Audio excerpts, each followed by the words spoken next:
శ్రీకాకుళం జిల్లాలో బావాజీ మఠానికి సంబంధించిన 1000 ఎకరాల భూమి అన్యాక్రాంతం అవుతుంది.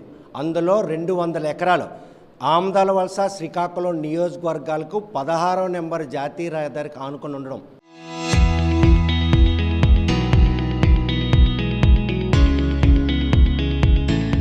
జిల్లా వాసులకి తెలియంది కాదు. కాకపోతే ఆ మఠంకి సంబంధించిన భూములపై ఈరోజు రాజకీయ నాయకుల కన్ను పడింది. ఆ కన్ను పడిందే తడుగా అక్కడ అక్రమ నిర్మాణాలు చేపడుతున్నారు.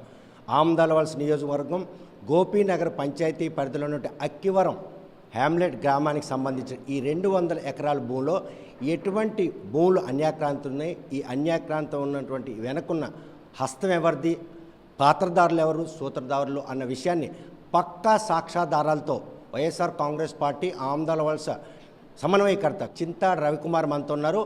ఈ విషయంపై ఆ భూములు ఏ విధంగా అన్యాక్రాంతం అవుతున్నాయి, సుమారు 425 ఏళ్ల చరిత్ర కలిగినటువంటి ఈ భూముల పరిరక్షణలో ప్రభుత్వ వైఫల్యం ఆ ప్రజాప్రతినిధులకి ఎటువంటి ఆదాయ వనరుగా మారింది అనే విషయం ప్రస్తుతం ఆయనతో మాట్లాడి తెలుసుకుందాం. అసలు ఏంటి ఈ బావాజీ మఠం ఏంటి, ఈ 200 ఎకరాల పట్టణం కానుకొని ఉండడం ఏంటి, ఈ పరిణామాల నేపథ్యంలో ఆమదాల వలస నియోజకవర్గంలో ఎవరు అధికారం చేజిక్కించుకుంటే వారికి ఈ భూములు ఆధార వనరుగా ఉన్నాయి, ఏ ఆధారాలతో ఈరోజు వారి తాలూకు ఆకృత్యాలు ఎండగట్టరు?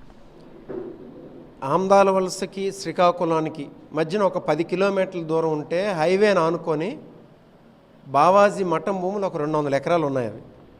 అది ఈరోజు కాదు, అది లేకపోతే ఎవరెవరో కొన్నువు కాదు. అది మొఘల్ చక్రవర్తులు 400 సంవత్సరాల క్రితం షాజహాన్, ఔరంగజేబ్ వాళ్ళు ఏంటంటే రాజ్యం సుభిక్షంగా ఉండాలి, ఈ సాధువులకి ఫకీర్లకి అన్నదానాలు వాళ్ళకి షెల్టర్స్ కల్పించాలని చెప్పేసి దేశంలో అనేక ప్రాంతాల్లో సదావర్తి భూములు అని చెప్పేసి భూములు ఇచ్చారు. సదావర్తి అనేది ఒక ప్రాక్టీస్, అంటే ఏదైతే మనం సనాతన ధర్మం ఒక ప్రాక్టీస్ లాగా సదావర్తి కూడా ఒక ప్రాక్టీస్.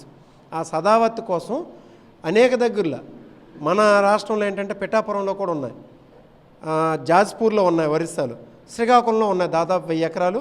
ఆ 1000 ఎకరాలు పాతపట్నం, భూజ్ మండలం తిమ్మడం అడ్డూరుపేట దగ్గర కూడా 75 ఎకరాలు ఉన్నాయి. అలాగే పాత్రుని వలస, ఇక్కడ తోటాడ అక్కివరం దగ్గర ఒక 200 ఎకరాలు ఉన్నాయి. ఇది ఎంత అంటే కోర్, చాలా కోర్, అంటే శ్రీకాకుళం జిల్లాకే ఒక కోర్ హార్ట్ అనేది ఒక ల్యాండ్ అనమాట. ఆ ల్యాండ్ని కోన్ రవికుమార్, ఇదిగో చూడండి, ఇదిగోండి, ఇది ఈ షాఫ్రాన్ కలర్లో వేసినటువంటి ల్యాండ్, ఇది కాపీ.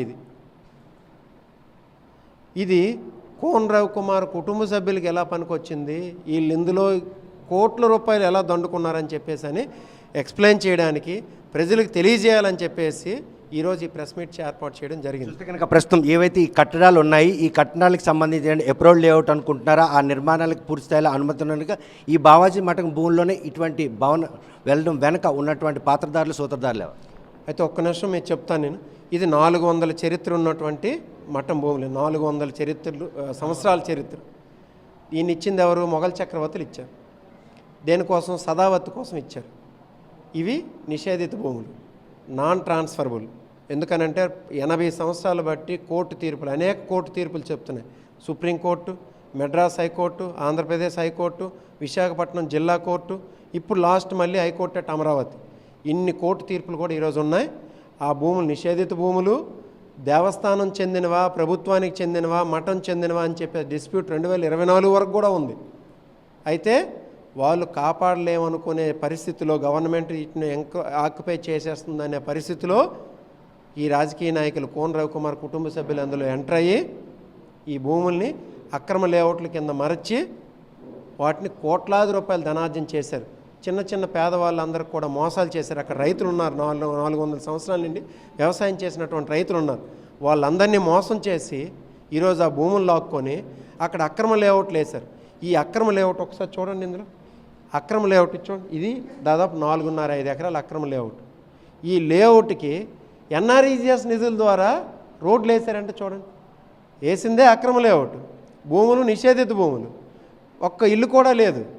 అలా అని చెప్పేసి ఇది వేరే ఊరికి రోడ్డు కాదు, 1,45,00,000 పెట్టి ప్రభుత్వ నిధులను దుర్వినియోగం చేసి ఈ లేఅవుట్కి రోడ్లు వేసుకున్నారంటే కోన్ రవికుమార్ ఎంత బరి తెగించాడో మీరు ఒకసారి ఆలోచించండి. అంటే ఇక జరుగుతున్నాయి కూడాను రెవెన్యూ యంత్రాంగం కావచ్చు, ఇటు కార్పొరేషన్ కావచ్చు, లేదా పంచాయతీ, వీరందరూ కూడా చోద్యం చేయడం ఈరోజు ఈయనకి ఆదాయ వనరుగా మారిందనుకోవచ్చు. అధికారం అండి, అధికారం టీడీపీ ప్రభుత్వం అధికారం వచ్చిన నుండి కూడా లేకపోతే 99 పైసలకి భూములు ఇవ్వడం ఏంటండి? లోకేష్ ఏమన్నా నేను ఇస్తాను 99 పైసలని, మరి ఏదో కంచె ఏది మన ఎవరది తల్లి ఏమో చేల్లో మేస్తుంటే పిల్లేమో ఒడ్డున మేస్తుందా? ఆయన 99 పైసలకేమో అక్కడ ఎకరా భూమి ఇస్తుంటే 100 ఎకరాలు తీసుకెళ్ళి వైజాగ్లో అప్పచెప్తుంటే ఈయన ఇక్కడ ఏంటంటే 100 ఎకరాలు తీసుకొచ్చేసాం, వీళ్ళకి అన్యాక్రాంతం చేశారు ఇక్కడ. సో వాళ్ళు చేస్తున్నటువంటి అక్రమాలకి ఈరోజు ప్రజలు తెలియజెప్పాలి.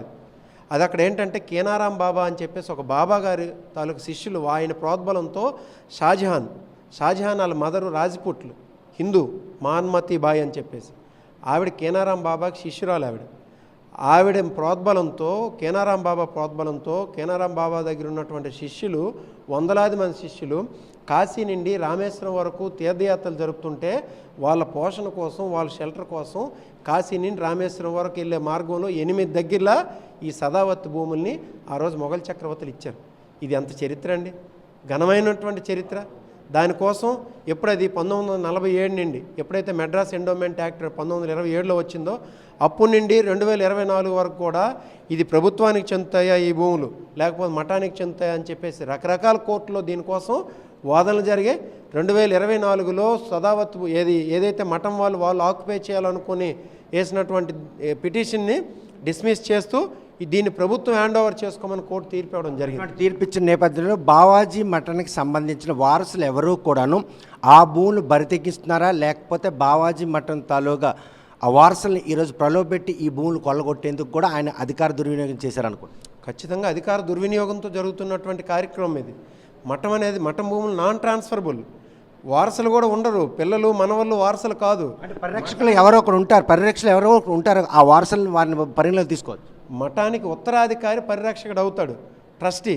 ఆ ఉత్తరాధికారి ఏం చేయాలంటే మఠం తాలూకు భూముల మీద వచ్చినటువంటి రెవెన్యూ ద్వారా మఠం తాలూకు బాగోగులు అలాగే ఈ సదావతి జరిపించడం కోసం చేయాలి, కానీ ఇవి ట్రాన్స్ఫరబుల్ కాదు. అలాంటి నిషేధిత భూముల జాబితాలో ఉన్నింటిని వాళ్ళని ప్రలోభపెట్టి, ఆ మఠం తాలూకు ఉత్తరాధికారులను ప్రలోభపెట్టి వాళ్ళు 10 లక్షలకి 20 లక్షలకి డబ్బులు తీసుకొని non registered documents 100 rupees stamp paper మీద రాయించుకొని ఆ రాయించుకున్న భూముల్ని వేరే సర్వే నెంబర్ పెట్టి చిన్న చిన్న ఉద్యోగస్తులు, చిన్న కుటుంబాలకి ఏదో 20 లక్షల రూపాయల ఫ్లాట్ని 15 లక్షలకి మేము అమ్ముతున్నాం రండి, ఏదో చూడండి చౌకగా దొరుకుతున్నాయని చెప్పేసి ఒక ఆశలు కల్పించి వాళ్ళని తెలియక వాళ్ళకు మోసం చేసి వేరే తప్పుడు రిజిస్ట్రేషన్ చేసి ఇక్కడ వాళ్ళందరినీ ఇబ్బంది పెడుతున్నటువంటి వ్యక్తులు ఈ కోనరావు కుమార్ కుటుంబ సభ్యులు. ఇది నిజం, అది తెలియజేయాలని చెప్పేసి ఈరోజు ఈ ప్రెస్ మీట్ ఏర్పాటు చేయడం. కనుక ప్రస్తుతం గత ప్రభుత్వ హయాంలో కూడా ఏవైతే ఈ బహుళంతస్తులు నిర్మించబడ్డాయో ఆ రోజు కూడా వారికి విద్యుత్ సరఫరా ఇవ్వకుండా అడ్డుపట్టేటటువంటి ఆ కుటుంబ సభ్యుల నేపథ్యం కూడాను వాళ్ళని ఆవేదన కలిగించి ఈ గవర్నమెంట్ వచ్చిన తర్వాత వారికి ఎలక్ట్రిఫికేషన్ సౌకర్యం కల్పించారు. దీన్ని ఆసరాగా తీసుకుని కోనరావు కుమార్ ఈ అక్రమాలకి ఈ నిర్మాణాలకి దోహదపడుతుంది అనుకో. ఇప్పుడు స్టిల్ ఒక ఇల్లు కడితే ఇంటికి 50,000 రూపాయలు ఒక మీటర్ కనెక్షన్ కోసం వసూలు చేసుకున్నటువంటి దుర్మార్గుడు అండి. తప్పు కాదండి, పాపం కాదు అది. చిన్న కుటుంబాలు వాళ్ళు ఇల్లు కట్టుకుంటే తెలియక వాళ్ళు మోసం చేసి వాళ్ళకి లేఅవుట్లు వేసి అమ్మేసిన తర్వాత వాళ్ళు ఇల్లు కట్టుకుంటే వాళ్ళ దగ్గర 50,000 రూపాయలు ఇప్పుడు కలెక్ట్ చేస్తారా? గత ప్రభుత్వంలో జరిగాయంటే మీరు అధికారంలో ఉన్నారు కదా, ఎంక్వైరీ చేయండి. ఎవరెవరైతే ఏమైనా బాధ్యులు ఉంటే వాళ్ళ మీద చర్యలు తీసుకోండి.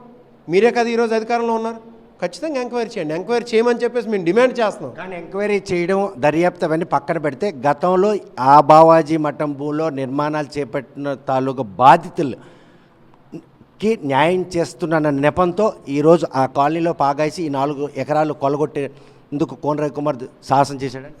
న్యాయం చేయట్లేదు వీళ్ళు. న్యాయం చేయాలంటే ఈయన ప్రభుత్వంలో పార్ట్ అయి ఉండి, ఈయన ఎవరంటే ప్రభుత్వంలో పార్ట్ కాదు, ఈరోజు పీయూసీ చైర్మన్ అయి ఉన్నాడు, ఒక ఎమ్మెల్యే అయి ఉన్నాడు. ప్రభుత్వానికి అనుకూలంగా కోర్టు తీర్పిస్తే ప్రభుత్వ భూములను పరిరక్షించాలా, ప్రభుత్వ భూములను స్వాహా చేసేయాలా? అక్కడ 200 ఎకరాలు అక్కడ ఉన్నాయంటే ఎన్ని కోట్లు విలువైన భూమి అండి అది. శ్రీకాకుళం దిశ మార్చేయగలిగినటువంటి భూములు అవి ప్రభుత్వం చేతిలో ఉంటే మంచి ఇన్స్టిట్యూషన్స్ పెట్టవచ్చు, ఐటీ పార్క్స్ ఏర్పాటు చేయవచ్చు. మనకి రైల్వే స్టేషన్ 10 కిలోమీటర్లు, ఎయిర్పోర్ట్ 50 కిలోమీటర్లు, ఏది కూడా అరగంట కన్నా ఎక్కువ డిస్టెన్స్ లేనటువంటి ప్లేస్ అది. అలాంటి ప్లేస్ని ఎంత అభివృద్ధి చేయాలి, ప్రజా అవసరాల కోసం ఎంత ఉపయోగించాలి? అది ఏమవుతుంది? రేపు ఇక్కడ ఎన్క్రోచ్ చేసి వాళ్ళు మోసం చేసి ఇచ్చారే, రేపు తెలంగాణలో హైడ్రాలాట్ చట్టం ఇక్కడ ఆంధ్రప్రదేశ్లో కానీ వచ్చినట్టయితే ఆ ఇళ్ళన్నీ ఏమవుతాయి?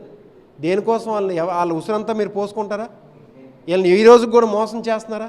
ఇప్పుడు ఈ 4.5 ఎకరాలు మీరు తీసుకెళ్ళి మళ్ళీ లేఅవుట్ వేసేస్తున్నారు. అక్కడ ఎన్ని మళ్ళీ వందల కుటుంబాలు వస్తే వాళ్ళు ఉసురు పోసుకుంటారా? కానీ నిషేధిత భూముల జాబితాలో ఉన్నప్పటికీ కూడా నిర్మాణాలు చేపట్టడానికి అనుమతులు పొంది కట్టాలు జరుగుతున్నాయి, లేకపోతే దుందుడుకు జరిగే నిర్మాణాలు జరుగుతాయి. దీనికి అనుమతులు ఉండవండి. ఇది 121 సర్వే నెంబర్, ఇది ప్రొహిబిటెడ్ ల్యాండ్ లిస్ట్లో ఉంది, 22A1లో ఉంది. ఇది రిజిస్ట్రేషన్స్ జరగవు. మీరు మందసాలో ఇక్కడ రిజిస్ట్రేషన్ జరగట్లే, మందసా వెళ్ళి 51 రిజిస్ట్రేషన్ డీడ్లు చేశారండి మందసా మండలంకి వెళ్ళి. మీరు ఆలోచించండి, వీళ్ళు తప్పుడు సర్వే నెంబర్లు వేసి తప్పుడు రిజిస్ట్రేషన్ చేసి తప్పుడుగా ప్రతిదీ కూడా గవర్నమెంట్ని రిజిస్టర్ ఆఫీస్ని మిస్లీడ్ చేసి వాళ్ళు రిజిస్ట్రేషన్ చేసి ప్రజలు మోసం చేస్తున్నారండి. సో వాళ్ళందరూ కూడా రేపు ఇబ్బంది పడే పరిస్థితి వచ్చింది ఈరోజు. వాళ్ళకి వీలైతే నేను ఖచ్చితంగా డిమాండ్ చేస్తుంది ఏంటంటే, అక్కడ రైతులు సంవత్సరాల తరబడి 100 సంవత్సరాల నుండి 400 సంవత్సరాలు కాబట్టి 100 సంవత్సరాల నుండి తోటవాడ, అక్కివరం, గోపీనగర్ ఈ గ్రామాల్లో ఉన్నటువంటి రైతులు చిన్న చిన్న వ్యవసాయ పనులు చేసి పోషణ పొందేవాళ్ళు. మీకు వీలైతే, మీకు చేతనైతే, మీకు నిజంగా చిత్తశుద్ధి ఉంటే ఆ భూములు వాళ్ళకి చెందినట్టు చేయండి. ఈ లేకపోతే మీరు మోసం చేయడం వల్ల పాపం వచ్చి ఇల్లు కట్టుకున్నారు, వాళ్ళకి ఏదైనా న్యాయం చేసినట్టు చూడండి. ల్యాండ్ రీసర్వే చేయించండి, వాళ్ళకి ఏదైనా న్యాయం జరిగినట్టు చూడండి. అంతేగాని మీరు బెదిరించడం 4-5 ఎకరాలు వెళ్ళి రాయించుకొని లేఅవుట్లు వేయడం, ఆ లేఅవుట్లో ప్రజలు మోసం చేసి అమ్మేయడం. పోయేది ఎవరు పోతున్నారు? దశాబ్దాల కాలంగా ఆ భూములపైనే సేద్యం చేసుకుంటూ కుటుంబాలు పోసిన చిన్నకారు రైతులందరూ కూడాను ఈరోజు ఈయన చేసినట్టు ఆకృత్యంలో బలైనలు అనుకోవచ్చా? ఖచ్చితంగా. రేపు పొద్దున్న నేను అదే కదా అని అంటున్నాను, ప్రజలు కూడా ఒక్కసారి తెలుసుకోవాలి. రేపు హైడ్రాలాట్ చట్టం ఆంధ్రప్రదేశ్లో కానీ వచ్చిందంటే ఏమవుతాయి ఇవన్నీ? పాపము ఎంతో కష్టపడి చిన్న ఉద్యోగాలు చేసుకొని చిన్న వ్యాపారాలు చేసుకొని అక్కడికి వచ్చి ఇల్లు కట్టుకున్న వాళ్ళు ఉన్నారు. వాళ్ళకైతే ఖచ్చితంగా న్యాయం జరగాలి. చేస్తున్నటువంటి ఈ పోరాటంలో 200 ఎకరాల బావాజీ మఠం భూములు ఇప్పటికే చాలా మట్టుకు అన్యాక్రాంతమైన ఇటువంటి అధికారంలో ఉన్న ప్రతినిధులే ఈ భూముల్ని ఇలా ఆక్రమించుకుంటుంటే ఇంకా సాధారణంగా ఉన్నటువంటి రైతులు భూములకి భరోసా ఏమైనా ఉంటుంది అనుకుంటున్నారు? వాళ్ళు చిన్న రైతులకి అక్కడ ఏది వీళ్ళు మోసం చేసి చిన్న స్థలాలు కొనుక్కొని కట్టిన వాళ్ళకి ఖచ్చితంగా న్యాయం జరగాలి. దానికి మేము కూడా ఎప్పుడు చిత్తశుద్ధితోనే సపోర్ట్ చేస్తాం. కానీ ఆ పేరు చెప్పి 5 ఎకరాలు 10 ఎకరాలు ప్రతిసారి వీళ్ళు అక్రమ లేఅవుట్ వేయడం, అమ్మాడు. మరి ఇంకెంతకాలం ప్రజలు మోసపోతారు? ఆ విషయాలు తెలియజేయాలనే ఉద్దేశంతో ఈ ప్రెస్ మీట్ పెట్టాం. అది దీన్ని కలెక్టర్ గారికి కూడా ఇచ్చాం. కలెక్టర్ గారి ద్వారా రేపు పొద్దున్నది ఈ రోడ్లు ఏదైతే వేసారో ఇంజనీరింగ్ అధికారుల మీద, వాళ్ళ మీద కోర్టుకు వెళ్తున్నాం, వాళ్ళ మీద చట్టపరమైన చర్యలు తీసుకోమని చెప్తున్నాం. తొందరలోనే ఈ మంత్లోనే లోకాయుక్తలు కూడా దీని మీద పిటిషన్ వేస్తున్నాం. ఏవైతే మేము దీని మీద అధికారుల మీద, కోన రవికుమార్ మీద ఏవైతే మేము పోరాటం చేయగలిగి న్యాయం చేయగలుగుతామో పేద ప్రజలకి, రైతులకి, దాన్ని ప్రతిదీ కూడా వైసీపీ పార్టీ ఆందోళన వాళ్ళ తరపున మేము చేస్తామని చెప్పి తెలియజేస్తాం. పోరాటంలో ఈరోజు వాటిని పరిరక్షించడానికే, లేకపోతే అక్కడ అన్యాక్రాంతం కాకుండా ఉండేందుకు దోహదపడుతున్నారు.